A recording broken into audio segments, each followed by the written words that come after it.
সন্ধ্যে চায়ের সাথে হোক বা বাচ্চাদের স্কুলের টিফিনে কি দেওয়া যায় এই নিয়ে আমাদের প্রায়ই একটা চিন্তা থাকে। আর আজকের বেকিং ক্লাসে আমি তোমাদের জন্য নিয়ে এসেছি এমনই একটা প্রবলেম সলভ রেসিপি নিয়ে। তো বন্ধুরা, কেমন আছো তোমরা সবাই? আজকের ক্লাসে আমি তোমাদের বানিয়ে দেখাবো দুনিয়ার সব থেকে সহজ এবং খুবই ইজি একটা কাপকেকের রেসিপি, যেটা তোমরা বাড়িতে থাকা কিছু সিম্পল ইনগ্রেডিয়েন্টস দিয়েই খুব সহজেই এবং খুব তাড়াতাড়ি বানিয়ে নিতে পারবে। আর এই কাপকেকগুলো এতটাই টেস্টি আর এতটাই সফট আর স্পঞ্জি হয় যে এটা একটা খেলে মন ভরবে না। আর এই কাপকেকগুলো বানাতে আমাদের ডিম, দই, বাটার বা কনডেন্স মিল্ক কোনোটাই লাগবে না। এমনকি এটা আমরা ওভেন ছাড়া কড়াইতেই বেক করব। তাহলে চলো ঝটপট শুরু করি আজকের রেসিপি। নমস্কার বন্ধুরা, আমি পিয়ালি। আপনাদের সকলকে স্বাগত জানাই আমার চ্যানেল টেস্ট উইথ পিয়ালিতে। চলুন আমাদের আজকের নতুন রেসিপিটি দেখে নিই।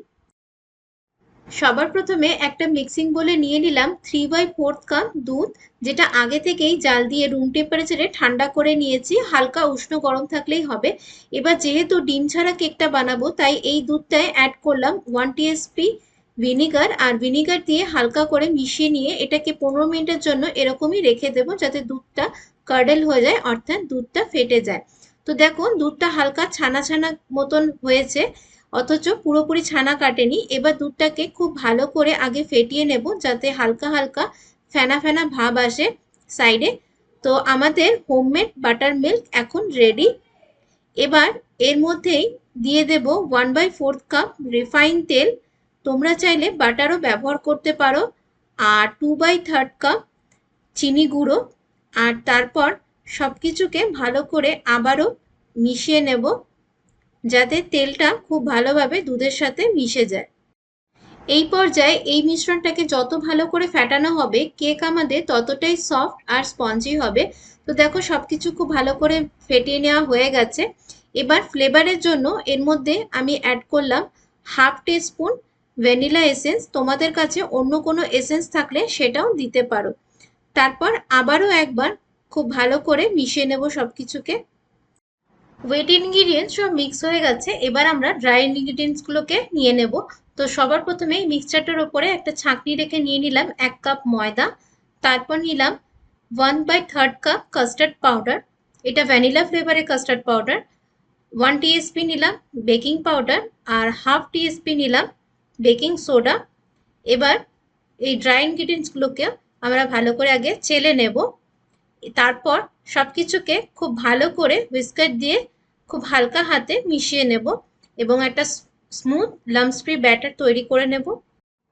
এই পর্যায়ে খুব বেশি জোরে জোরে ব্যাটারটাকে আমরা মিক্স করব না, খুবই হালকা হাতে ব্যাটারটা মিক্স করে নিতে হবে, না হলে কেকটা কিন্তু স্পঞ্জি হবে না।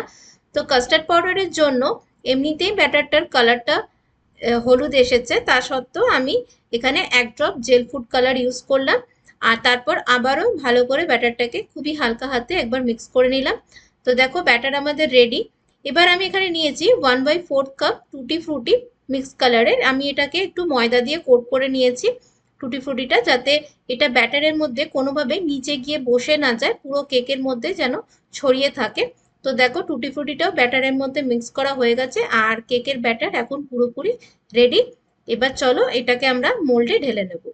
তো দেখো, আমি এখানে কোনো রকম কাপকেক মোল্ড ইউজ করছি না, তার বদলে আমি এখানে একদম ডাইরেক্ট এরকম পেপার কাপস ইউজ করছি।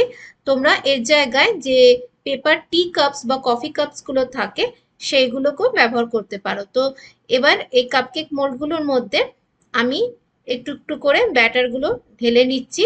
তো দেখো, আমি কাপকেকগুলো পুরোপুরি ভর্তি করছি না, 2/3 পোর্শন আমাদের এটাকে ভর্তি করতে হবে, যাতে কেকটা ফুলতে পারে সেই জায়গাটাও আমাদের রাখতে হবে।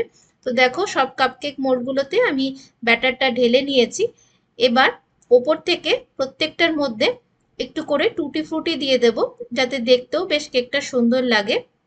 তোমরা চাইলে এর সাথে কিছু ড্রাই নাটস এবং কিছু ড্রাই ফ্রুটসও এখানে ব্যবহার করতে পারো এই কাপকেকে। তো আমি এখানে শুধু টুটি ফ্রুটি দিয়েই কাপকেকগুলো আজকে বানাচ্ছি। তো দেখো, প্রত্যেকটা কাপকেকের ওপরেই আমার টুটি ফ্রুটি দেওয়া হয়ে গেছে। এবার চলো এবার এই কাপকেকগুলোকে বেক করে নেব। কেকগুলো যেহেতু আমরা ওভেন ছাড়া কড়াইতে বেক করব, তো আমি আগে থেকেই কড়াইটাকে প্রিহিট করে নিয়েছি আর কড়াইটা এখন বেশ গরম আছে। এবার খুব সাবধানে আলতো করে আমি থালাটা বসিয়ে দিলাম কড়াইটার মধ্যে। আর তারপর এটাকে ঢাকা দিয়ে একদম লো আঁচে 30 থেকে 35 মিনিট মতন সময় নিয়ে কেকগুলোকে বেক করে নেব। 30 মিনিট পর একবার ঢাকা খুলে চেক করে দেখে নিতে পারো। যদি দেখো যে কেকটা আরেকটু বেক হতে বাকি আছে তাহলে আরো 5 মিনিট ধরে বেক করে নিও। তো দেখো আমি এখানে 30 মিনিট পর একবার চেক করেছিলাম, তো আবারও 35 মিনিট পর আমি কেকগুলোকে আর একবার চেক করে দেখাচ্ছি। তো দেখো এখন কাঠিটা একদম পরিষ্কার এসেছে, আর দেখলে বুঝতেই পারছো কেকগুলো কত সুন্দরভাবে বেক হয়েছে, কত সুন্দর ফুলে উঠেছে। আর যে জায়গাটা আমরা খালি রেখেছিলাম কাপ কেকগুলোতে সেটাও ফিল হয়ে গেছে। তো চলো এবার কাপ কেকগুলোকে ঠান্ডা করে নিয়েছি আমি, এবার এগুলোকে আমরা সার্ভ করব। তাহলে দেখলে তো বন্ধুরা কত সহজেই এবং কত তাড়াতাড়ি আমরা এই কাপকেকগুলো বানিয়ে নিতে পারি, এবং ঘরে থাকা খুব সামান্য কিছু সিম্পল ইনগ্রেডিয়েন্টস দিয়ে কেকটা আমাদের খুব সুন্দরভাবে বানানো হয়ে যায়। আর এইগুলো খেতেও দারুণ লাগে, যেহেতু কাস্টার্ড কেক সেজন্য এর ফ্লেভারটাও খুব সুন্দর আসে, টেস্টটাও খুব ভালো হয় এবং কেকটা খুবই স্পঞ্জি হয়। তো চলো তোমাদের একটা কাপকেক আমি কেটে দেখাচ্ছি যে এর ভেতরের টেক্সচারটা কেমন এসেছে, কতটা স্পঞ্জি হয়েছে কেকটা ভেতর থেকে। তো এই দেখো, দেখলে বুঝতেই পারছো কত সুন্দর জালি হয়ে এসেছে কেকটার মধ্যে, আর কতটা সফট তোমরা দেখলেই বুঝতে পারছো। এই দেখো কতটা সফট হয়েছে, কতটা স্পঞ্জি হয়েছে কেকটা, আর ভেতর থেকে কালারটাও খুব সুন্দর লাগছে দেখতে, আর টুটি ফুটি গুলো কেকের মধ্যে ছড়িয়ে আছে। তাহলে আজ থেকে সন্ধ্যের চায়ের সাথে বা বাচ্চাদের স্কুলের টিফিনে দেওয়ার চিন্তাটা অনেকটাই দূর হলো আশা করছি। তো আজকের ভিডিওটা যদি তোমাদের ভালো লেগে থাকে অবশ্যই ভিডিওটাকে লাইক করে চ্যানেলটাকে সাবস্ক্রাইব করে পাশে থেকো। দেখা হবে নতুন ভিডিওর সাথে। ভালো থেকো, সুস্থ থেকো।